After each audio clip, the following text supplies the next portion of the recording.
There we go. And here we are. And there we went. Good morning. To us, this is a lovely Sunday morning. Beautiful. It is beautiful today. It is. Perfect. Incredible day. Yeah, just nice Perfect. and moderate temperatures. I've done my Pilates already. What the? Righty. Day is late already. Yeah. Well, we missed you last week because it was long weekend. There was no broadcast last weekend. Yeah.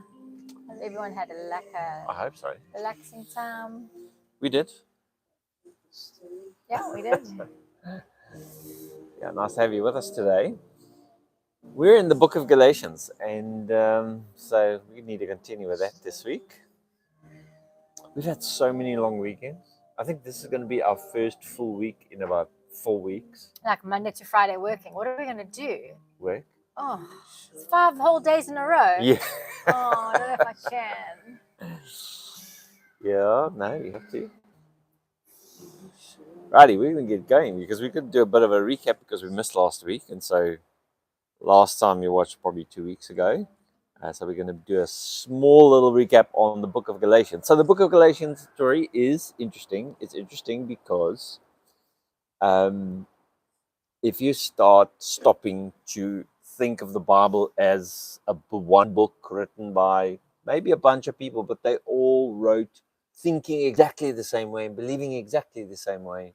And so just to get the whole picture, you just got to put all these pieces together. When you stop thinking of the Bible like that, then books in their isolation start to get meaning again. They don't get neutralized by other books or smeared into a blur by other books. And so Galatians is one of those very, very interesting books for a couple of reasons. Number one, Galatians is possibly the earliest canonical writing we have. In other words, the earliest book in the New Testament. What did you call it? A canonical book. Okay. Canonical. I'm not going to spend my time. No, I just thought I heard wrong. It just sounds like a very funny word. Yeah, it's not that thing that shoots balls. Anyway, the point is that it is most probably earlier than all the Gospels, right? So that is huge because it means that when Paul wrote Galatians, we believe it was Paul, and most people believe it was Paul.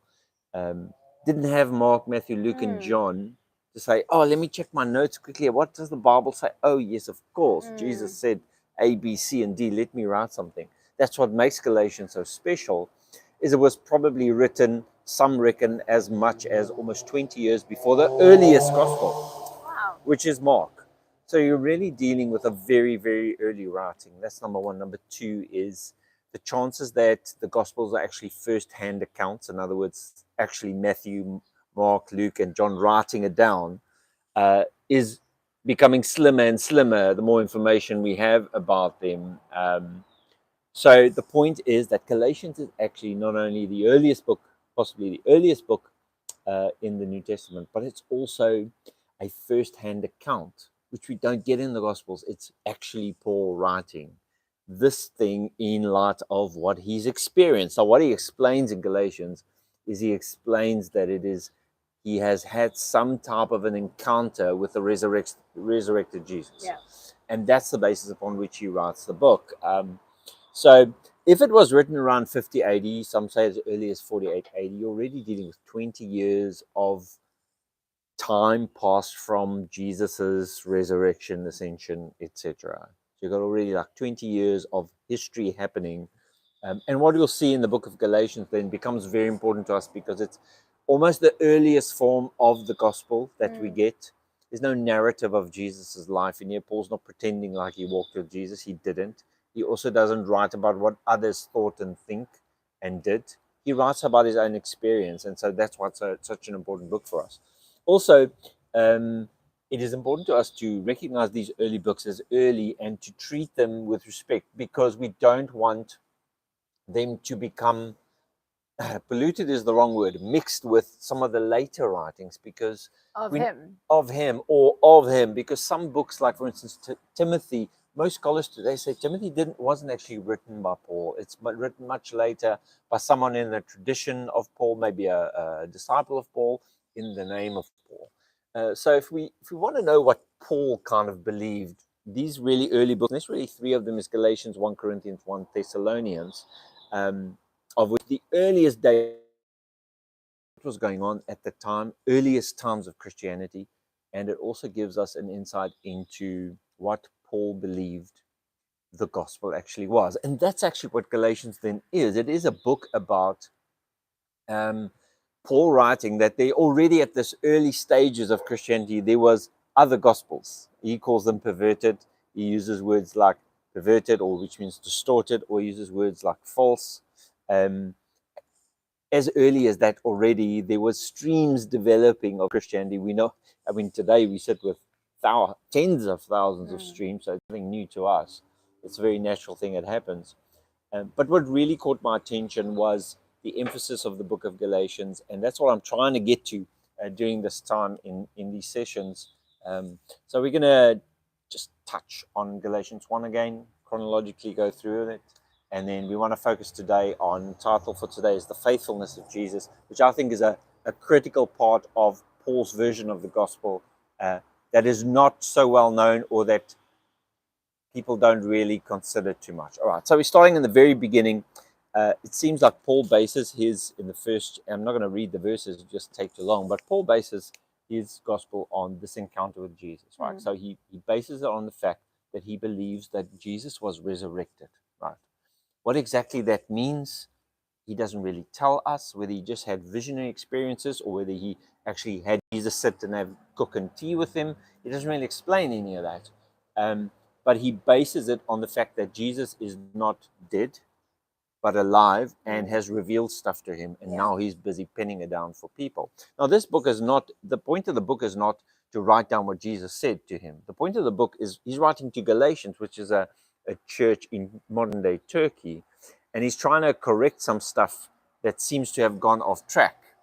But not only is Paul trying to correct some things that have gone off track in the churches of Galatia, but he's also in conflict with the actual apostles, like with Peter, James, and John. He's also in conflict with them about certain issues. And these issues seem to be actually quite central if we read the book of Galatians. The point just being that we shouldn't look at the early days of Christianity as, oh, it was easy. There was a full doctrine. Everybody knew exactly what to believe. The Trinity was front and center. Everybody understood it. It just wasn't like that. It was in these early development stages where even amongst the most prominent leaders of the church, there was conflicts, misunderstandings, believing different things. The word Christian didn't even really exist by this time. It was very, very early. And for me, this is interesting because I feel like I can get a hold of a very early pure form of what Paul saw. All right. So one of the things that becomes very clear in verse 4, chapter 1, Paul says the following. He says, he gave himself, speaking of Jesus, gave himself for us, for our sins, that he might deliver us from this present evil age. I spent a bit of time on this in the previous session. The Jewish apocalyptic view of life is something that developed about 200 years before Jesus. It's something I was never truly aware of in all my years of pastoring. I thought it was something that originated in Paul and in Jesus, but it seems like this view of the world and God's dealings is actually quite a bit older. It wasn't there in the Torah, it's not there in the early Hebrew scriptures, but it does develop in Second Temple Judaism, which is this time about 200 to 300 years before Jesus. In a nutshell, apocalypticism comes about because people, it seems to us that it comes about because people don't understand suffering. The classical view of suffering for the Jews was, the prophetic view was, people suffer because God punishes them because they're doing stuff wrong, right? The problem is when people do their best and they still suffer. And that's what the book of Job, of course, is about. As someone like Job, completely righteous, the writer of Job is trying to explain how righteous people could continue to suffer. But these explanations were not always fully satisfactory. And so the apocalyptic view is something that developed. We see it first in the book of Daniel in the Old Testament, where there's this revealing of a kind of like a secret that actually what's happening is the reason why there's so much suffering is there are evil forces that are in opposition to God, and they are busy wreaking havoc on earth, and they're the reason for the suffering. They're the true reason for the suffering. And the secret is that God's going to make an end to their strength, and that he's going to make an end to them. And when he makes an end to them, he brings his kingdom, his way, a blissful view, immortality, to all of his people, and then from there on for eternity, it's just beautiful, awesome paradise on earth.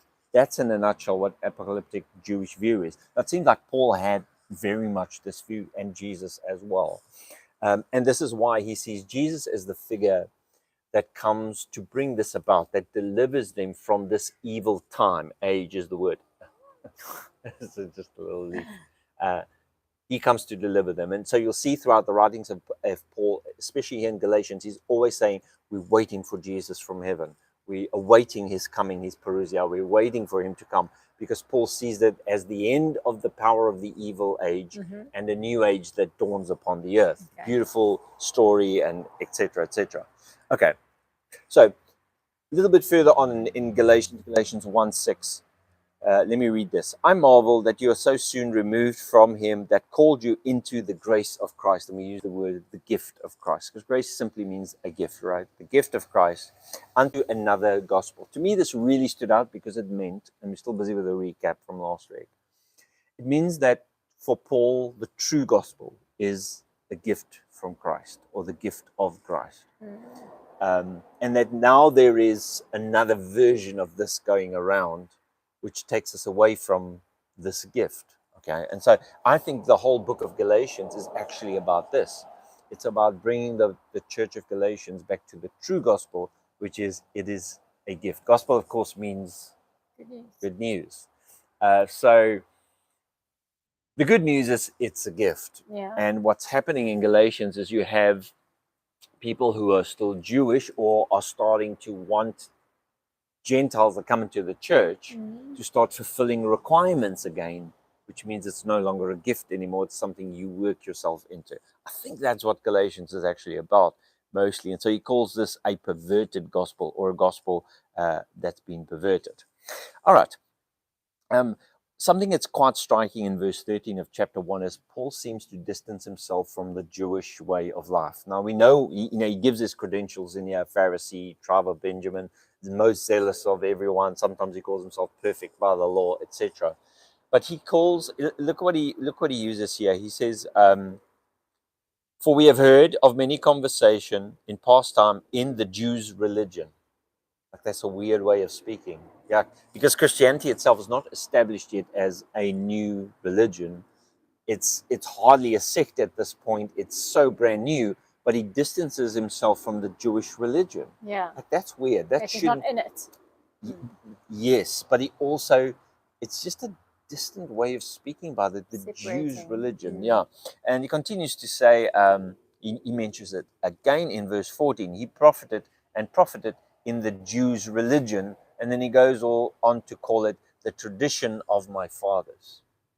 So this is quite interesting, because this is not really how you want to talk about what Jews believed was the only revelation from God. You don't want to point back at it or put it in a box over there.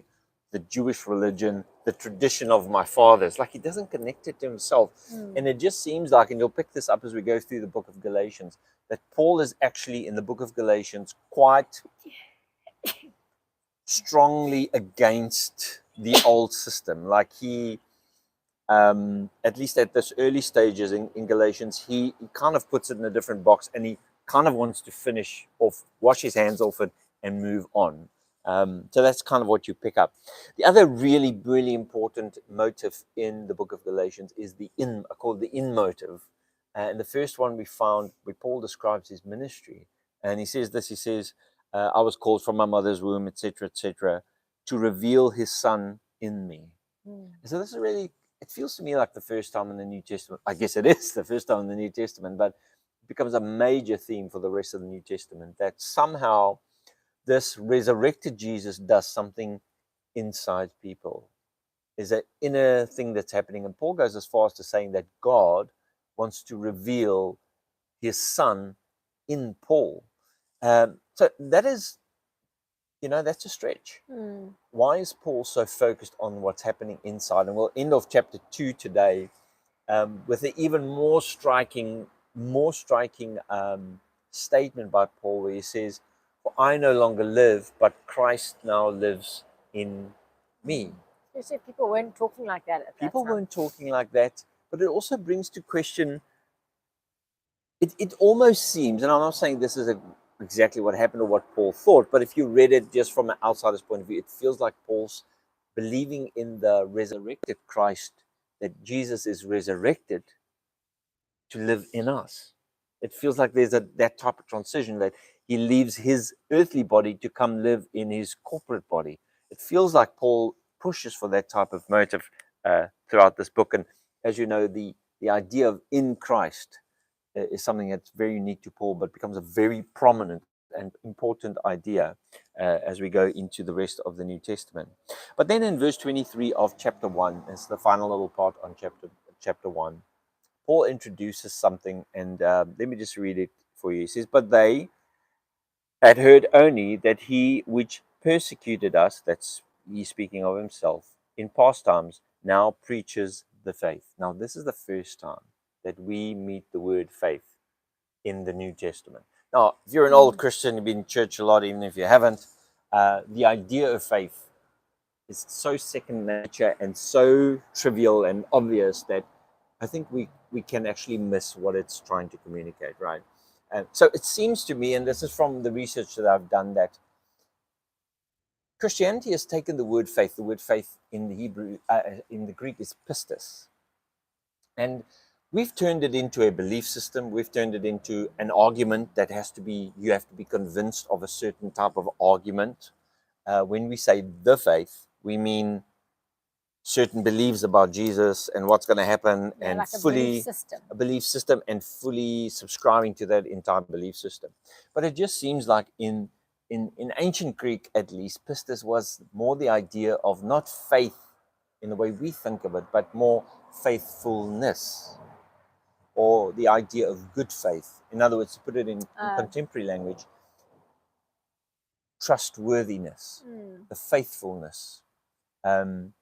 And so it had more to do with relationship and trust than it had to do with subscribing to a specific argument or set of doctrines. Now, I've picked up on this for a very long time now, and I've been using the word trust instead of faith, just to try and get my mind into a different mindset for a very long time, probably 15 years. But it's becoming more and more clear to me that, at least in the early stages, faith did not mean what we think of it today. Today, when I ask someone, "Do you have faith?" I expect them to say, "Yes, I believe Jesus is the Son of God. He came for my sin. He did this. He was resurrected on the third day. I'm going to go to heaven, and those who don't go to hell." That's what we think of as faith. Or we think of it as some magic wand that can produce things for us. If I just believe, I just have enough faith, this thing will happen. I started realizing a couple of years ago that that is probably a derivation of the original idea, that this word faith had to do with faithfulness and trustworthiness. And if you put it simply, the ability to rely on someone, reliableness, trustworthiness, good faith of someone. And that's going to become really important in a couple of moments here as we move through chapter 2. But this is the first place where Paul says, and preached the faith. Okay, so here it's used almost as a title, which is what it's become to us as well. But the question is, what does Paul mean by the faith? Even if you say the faithfulness, or the good faith, or the trustworthiness, or the reliableness, on what? In what? The idea of just having faith is absolutely useless unless you're having faith in something. You basically have faith in something that is faithful. Yeah. So you have faith in the faithfulness of someone. If I have faith in you, it's because I believe you are faithful. Yeah. You're willing to fulfill. So the question here really in the latter part of chapter 1 is, the faith is like a title, but what does it mean? And I believe that Paul goes in the next chapter out of his way to define what the faith actually is, right? And I think this is quite eye-opening, and there's a lot of debate around this issue lately. So I'm just going to pick at it slightly, a little bit. So then he talks about his time in Jerusalem, that he went 14 years after he's had this experience. Before the 14 years, after 3 years of having these revelations, he went to see Peter, James, and John. He spent 15 days with them. He saw nobody else. And then he goes back 14 years later. So you're talking about Yeah. almost a 17-year period that Paul is busy on his own. Then he goes back to these guys, and this is where kind of the conflict comes in. And so what happens when he goes back after 14 years is he finds people amongst the apostles or the leaders of the church that are compelling people to get circumcised. Okay, so as a Jew, you know, circumcision is how you enter the covenant with God. As an 8-year-old boy, sorry, no woman, and if you convert from being a Gentile to a Jew, you probably have to get circumcised to become part of the covenant. And this idea didn't sit well with Paul. Why are people being asked to get circumcised? Now, for some Jews, this made perfect sense. Jesus was Jewish. He's bringing about an Jewish apocalyptic idea. This comes from God, from the Torah or whatever, you know, through the traditions. And so it just makes sense that people, to be part of this, would have to do something. They have to, and circumcision was like the focal point. You know, Paul never talked about pork and not cutting your beard, but circumcision was always like the center of the works of the law for Paul. I think because it's the way you got into it. It's like the most important first physical act you need to do to make yourself part of the covenant, part of what God's doing. And so Paul goes right, I think, for the jugular in circumcision, but I think we need to look wider than circumcision because the idea he's tackling is much wider than just circumcision. It's got to do with the requirements of the law. Yeah. In other words, people are now requiring new converts to live by the law. Now, is this such a bad idea? Well, maybe today some Christians will even say, no, it's not so bad. I know of Christians that still uphold the Sabbath. But it seems like for Paul, this was a horrible idea. In the book of Galatians, Paul is strongly opposed to this type, because this is actually where he's going. When he starts by saying, those who are going after another gospel, this is where he's heading. Okay. A good news that looks different. Different to what? Different to the gift of Christ. So if you've got a word for something, it's no longer a gift. Yeah. Right? When you give, a gift is different to having to earn something. So in Paul's view, this is my estimation, and I'm running slightly ahead of myself, but in Paul's estimation here, having to go through circumcision means I now want to earn again this, whatever Christ gives us, and we'll talk about that, and that it's no longer the gospel of the gift of Christ. Yeah. And it seems like this is where the conflict comes in. So he says there, let me just read this for you. He says, but neither Titus, who was with me, now Titus was one of Paul's followers, but he was Greek. So he was a prime example of someone who's now becoming a Christian, and now the Jews are saying, hey, you know, time for snip, snip, right? Not the type of snip, snips we talk about. And that because of false brother. Now Paul's getting personal. And that Paul has the ability to get personal. He wasn't afraid to do that. He calls them straight out. He says, this is false. In other words, this is not the true gospel. This is a false gospel. They're asking people to get circumcised again, and then he uses the B word to bring them back into bondage. And so it's quite clear from the early writings of Paul, especially from early Galatians, and you'll see for the rest of Galatians as well. Paul thinks that works of the law, going back to the law, Jewish religion, traditions of his fathers, he thinks it's bondage. And he thinks the gift of Christ brings us out of that into what Paul calls liberty, right? Freedom. And so this becomes a major theme in the book of Galatians, from bondage to freedom, and then asking the Galatians, why are you going back to the bondage? Okay. He says, to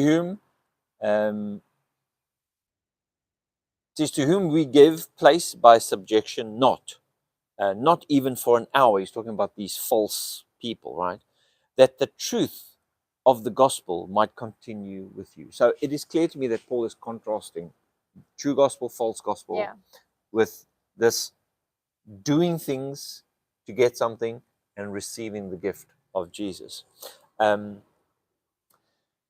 So he meets up with Peter, James, and John, and there are some of these guys that are coming in, and that he says they're spying out our liberty. And what is quite clear to me is Paul's version of the gospel and what's probably going on in Peter, James, and John's circles is different. The emphasis is on a different place. You can imagine that it would have been a very tricky situation having so many Jews being Christians, but now the Gentiles are coming in. They don't know what to do with these people. They don't know what they should obey, and it's quite well known that this was quite an issue of contention. But in early Galatians, or in the early book of Galatians, Paul pulls no punches in his way. He's not trying to make an amends or a compromise. He's calling it bondage, he's calling it false, and he's calling it perverted. To move into Christianity but trying to hold on to other things. So why is he so passionate about the issue? And that's kind of what I think these next couple of verses will make rather clear. So then he takes on Peter, and he says to Peter, Peter, what are you doing? Because when James and them and the Jews come, you no longer sit and eat with the Pharisees, with the Gentiles. What's going on? And he calls this hypocrisy. And so all of this is rooted in people feeling they need to do certain things to become, to receive, to belong. And although Peter, I'm not sure what his perfect view was of all of this, but Paul calls Peter a hypocrite, which to me means that Paul is saying that Peter knows that in Christianity, you don't work for what you get. Yeah. But why is he falling back into old ways? And then what was interesting to me here is he says these people that now fall back into these old ways, they do it because of fear. And the question is fear of what, really? Because Paul is not referring to the fear of God in any way here. He's referring to, I think, the fear of the judgment of people. That these people who always put requirements in front of us, they cause a certain amount of fear by, hey, if you don't do that, you are judged. A sense of rejection if you don't do things the way they do things. So they might have rocked up in their full traditional Jewish circumcised attire, and the Gentile is coming in off the street, the fisherman or whatever, and he feels a certain sense of fear because he hasn't done all the things, and they make him feel like he hasn't done all the things. Yeah. And this brings up a lot of, just images to me of many times how the church works today. We accomplish things and we visit there, we do check all the boxes. So when someone comes in, they're not checking the boxes, they feel disconnected. They feel they can't be part of what we're doing. And feel like they have to work and do things to get the gift. Paul says that's hypocrisy. But the reason why he says it's hypocrisy, I think, is the most important part, Tori, and that's what we're going to get to now. Why does Paul think that people who are followers of Jesus don't need to hold to the requirements of the law? And I think we need to go wider here than just the requirements of the law. I think the whole point of Galatians 2 is to say there are no requirements because it's a gift. Paul's quite strong on that even in his later books. The gift, the grace gift of salvation is something that comes to us not because of what we do, but because of what he did. So this has always been something that's really bothered me in for many years, is that we say that this gift is free, but we say it's free, but it's not free because you have to do A, B, C, and D. You have to put up your hand, you have to say this prayer, and then you have to believe and subscribe to the following 17 doctrines. No, it's free, but you just have to do these things. You just have to receive it now. It seems to me like that's a requirement, and that it's either free or it's not. And circumcision here is a case in point of a requirement that was put before these early Christians. And Paul is vehemently objecting to people putting requirements for this gift and making it as if it still has to be deserved and earned by doing certain things. So this is where it gets really interesting, because he's taking on Peter, and then this is the accusation he brings before Peter. He says, when I saw that they were not walking uprightly according to the truth of the gospel. Now, you might think Paul's pulling things out of proportion here. Peter is only not eating and drinking with Gentiles when some of the Jews come. Paul doesn't see it that way. He doesn't see it just as a small thing. He sees this as a reversal or a falsehood or a perversion of the gospel, because Peter, by doing this, is giving power back to the requirements. And Paul is trying to make the argument that whatever we get from God, we don't get because of what we've done. We get it, and here's the crux. We get it because of what Jesus had done. So, all right. He goes on a little bit further in verse 16. He's still talking about Peter. He says, knowing that a man is not justified by the works of the law. So he's saying to Peter, he said, Peter, you know people are not justified. Now, justified is God looking at us and saying, I accept you as innocent, right? That's a huge deal. And we struggle with that because we don't feel we are innocent. We feel we are guilty. But to be justified means to be judged as innocent. Simple as that. And accepted. In other words, no more separation between you and God. It doesn't mean you're not doing anything wrong. It just means that God requires nothing further from you for him to love you, accept you, embrace you, right? So Paul says, and here's the thing. He says, Peter knows very well that no man can be justified by their own doing, the works of the law, the things they do. And here comes the main thing. But by the faith of Jesus Christ. Now hold on. Because this should read, but by the faith in Jesus Christ. In other words, don't do these requirements, do this one. Yeah. And this one involves A, B, C, and D. But this is not what is said here. And if you know the Greek a little bit, you'll know that there is no of or in between the words faith and Jesus. And it's become a huge debate as to which it's in or of. But even here, the King James puts an of, which makes for me perfect sense in this chapter, because Paul is trying to say no requirements. And here he says, we are not justified by us doing stuff. We are justified by the faithfulness of Jesus. In other words, it's what he did that brings us justification. Now, if you add in there the faith in Jesus, it means that you now have to have a certain type of allegiance. You have to subscribe to certain things and be fully convinced of certain doctrines. Then you can be justified. I think this is wrong. And I think what's going on here is Paul is saying, you don't do anything for this. What he did is enough. He was faithful, trustworthy, reliable, and worthy of equity. He's the one that did the job. We are recipients. So we can't say... So you're saying that that faith in Jesus is almost a work in itself. I'm saying we've made it. You have to do as a requirement, which actually nullifies the idea that it is free. Yeah, I think it might not have been meant like that originally, but we have definitely turned it into a requirement. All you have to do is ask Christians who's going to heaven, who's going to hell. They tell you. Those who believe in Jesus. What do you mean believe in Jesus? Well, you have to believe this. Have you said the sinner's prayer? You have to believe these things. Otherwise, you will definitely go to hell. If you believe these things, you will go to heaven. We've made it another requirement. It's just a work of the law. It's just another work of the law in figurative form. Where it seems to me like Paul's actually trying to make the case that the true gospel is the gift of Christ, from Christ. And that comes because he was faithful. His trustworthiness, his faith, faithfulness is what brings it. So let me read this for you. He says, no man is justified by the works of the law, but by the faith of Jesus Christ.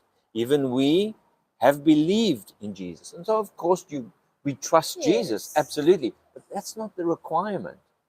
And goes on to say that we might be justified by the faith of Jesus, or the faith of Christ. 3 times in chapter 2. Let's start here. In chapter 1, it says, I come to preach the faith. What do you mean, Paul? Then in chapter 2, 3 times, he says, the faith of Jesus. And what I'm saying is that I think over time, we've twisted this into our faith. And those that have faith are saved. Yes. Where it has always supposed to have been the faith of Jesus. When you come to preach the faith or the faithfulness, if you change the word to faithfulness, you immediately get a completely different view of what this word means. Yeah. So in other words, when Paul's preaching, he's preaching the faithfulness of Jesus. And when he preaches the faithfulness of Jesus to people, now these people are trying to tell him that he has to be circumcised to be justified. And he's saying, no, that's a perversion. It's a falsehood. False It's a gospel. bondage. It's a false gospel that's trying to grip the Galatian church. It's the faithfulness of Jesus. We are justified by the faithfulness of Jesus. He says it twice in a row. And not by the works of the law. For by the works of the law shall no man or no flesh be justified.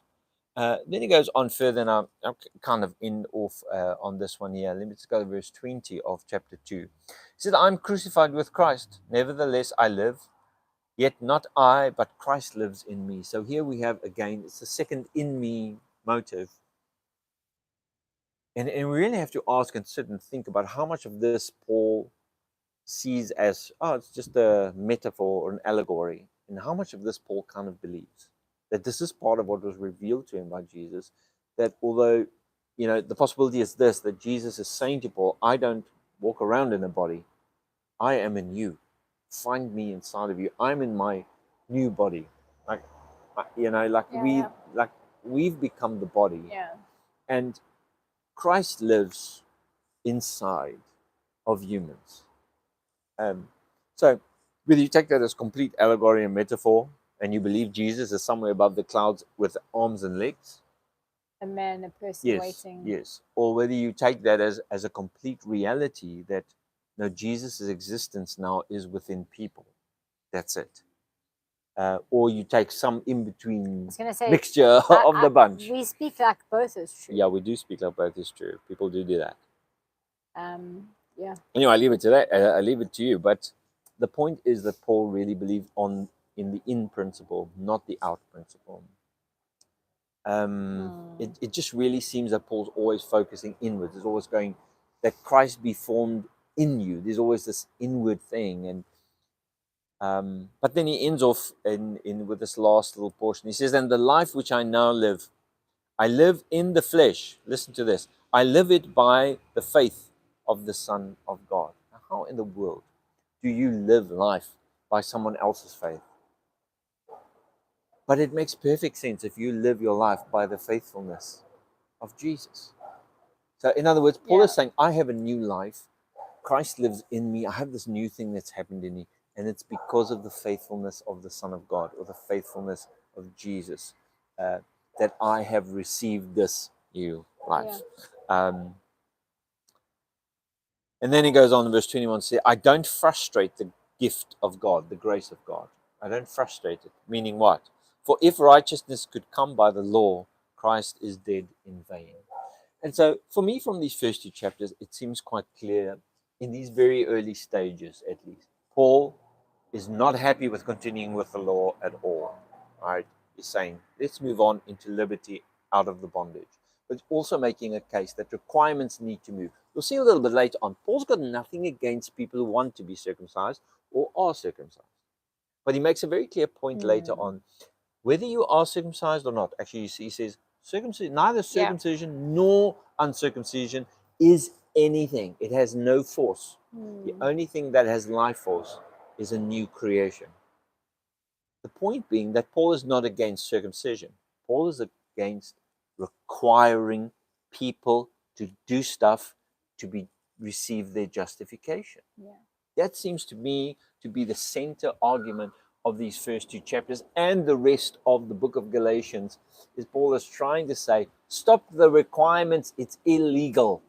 It's no longer legal to use requirements for people to get the love, acceptance from freedom.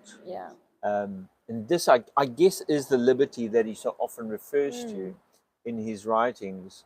The liberty is this, that we've already received, not because of what we do, but because of the faithfulness the trustworthiness, the reliable life of Jesus. And he's obviously referring to his death on the cross in obedience. And that's how Paul saw it. And obviously believing in what Jesus has done for us, it's not necessarily the thing that saves us, but it's a thing that it's what makes what he's done a reality in our lives and helps us to live in that truth. Yeah. And yes. So the point, I think, it's not the thing that saves I think us. that's the point. Well, when you say saves, it means it's a whole other can of worms, because for some people, saved is mean going to heaven. Other people, it means other things.